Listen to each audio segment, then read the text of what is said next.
Super excited. I've been taking so many notes and I'll keep it short. I'm not even going to read 10% of them, but they're all good. My team's going to get an earful today. They're going to be excited. And it's just good stuff. I'm already pumped. I'm ready. I see the vision of this. And the only thing I could help some other people, because I think people are cautious. People have been burned. It's been a bad year, 2020 for some people. I hang around Eagles. We always look at the positive. We make things happen.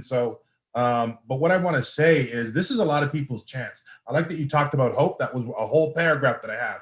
This is people's chance. Yesterday was Father's Day, sat on the back patio, barbecuing, all the kids around and stuff. And you start to think about things like, what am I going to leave them? Things look good. How can I make it better? How can I make it extraordinary? And it's things like this. You know, if you're upside down in life, if you're not where you are, if you need to catch up on retirement savings and stuff, this is your chance.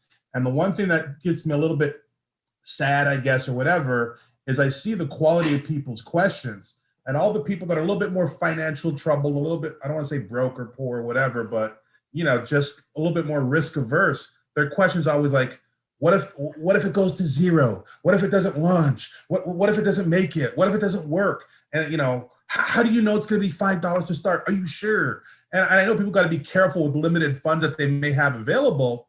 But all the pace setter leaders or all my friends that are into real estate investments and stuff, when I talk to them, they're like, what if this thing goes to $50, Kev? Is there a shot of that? What if this is the next, you know, whatever. And they're looking at the high end, the possibilities. And that just speaks volumes. You're limiting yourself. We've all heard the term self-limiting beliefs.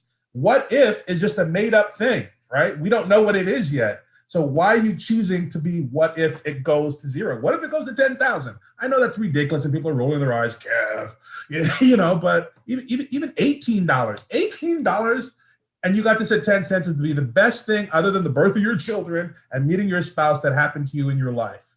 You know, I have a trade right now that I won't look at it today, but I have a nice trade that went to 4 times, you know, what I put in, just a couple $1,000. And I'm so proud of that thing. You know what I mean? I do have a little what if. I'm like, man, I should have really put a little bit more. And I'll say something really simple and I'll get out of here because a lot of you will be affected by this that started early. We got in and Tron was worth like 2.6 cents. When it went to 7 cents, you know, sorry to share numbers, but I sold 1 million Tron. And let's call it like, I mean, $70,000 and I was so happy. What happened 30 days later? Tron went to 18 cents. And that's 180 grand on the million that I transferred.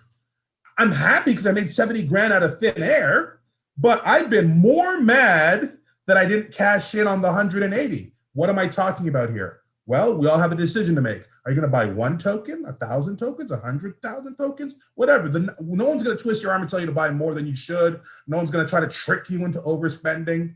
But you really, it's funny, again, the conversations I have with people, especially my longtime buddy Frank Varon, the first guy that really got me started in network marketing, one of my official first mentors. Guys made 8 figures, which means plus $10 million.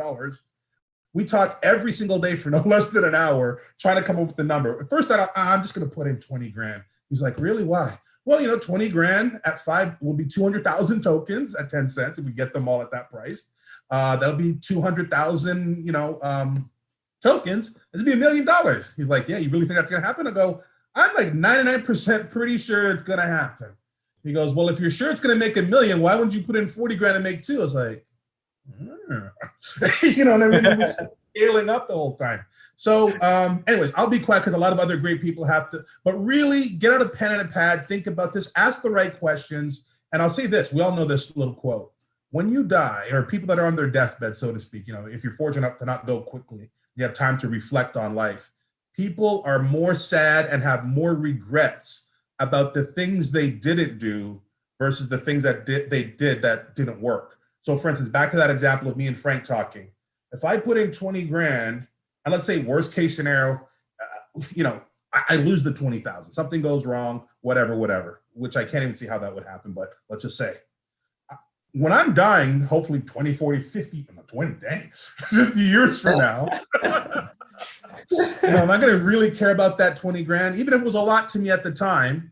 Or am I going to be upset that I only put 20,000 and this thing goes to $100 and I could have made whatever the difference is, you know what I mean? So I'll leave you guys with that. Really think this thing all the way through, pros and cons, and figure it out. I'm excited, Jeremy. Back to you. I know you guys, I trust you implicitly. You're doing a lot of things, especially the rug pull idea. People understand that, or pump and dump. People ask me pump and dump. I'm like, we have so much more coming in the future, and Endotech is worth so much from what they did in the past. Pump and dump is the last thing. We're the complete opposite of a pump and dump. I'm done.